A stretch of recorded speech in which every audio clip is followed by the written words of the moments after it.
Canilor și bine v-am găsit la un nou videoclip.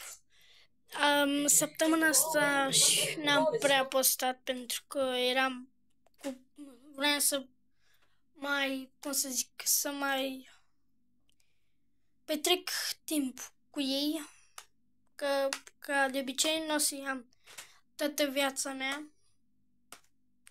dar am vrut să petrec niște timp cu ei. Am stat acasă, ne-am uitat la filme, n-am mai dus afară la plimbare, dar și nu prea am fost pe telefon. Dar acum, săptămâna viitoare de vineri, o să încep, sau mai devreme o să încep să postez mai frecvent, dar să vă uitați și voi, că eu nu le postez doar pentru mine, postez pentru toți. Și da, nu știu.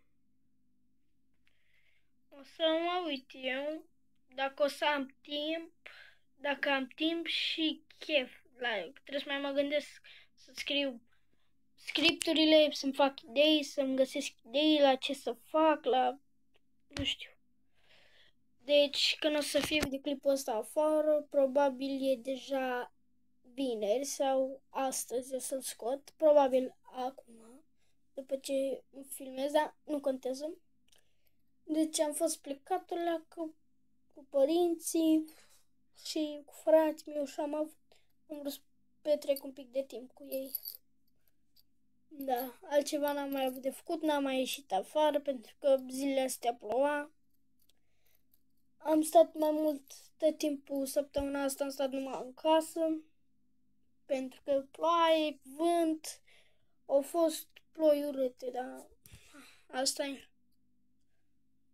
Au fost ploi urâte, n-am mai ieșit că n-am avut nici timp, dar nici chef pentru că ploua și nu-mi plăcea când ploua.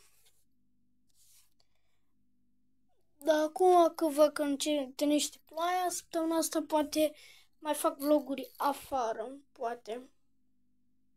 Știți voi asta? Că n-aveți timp?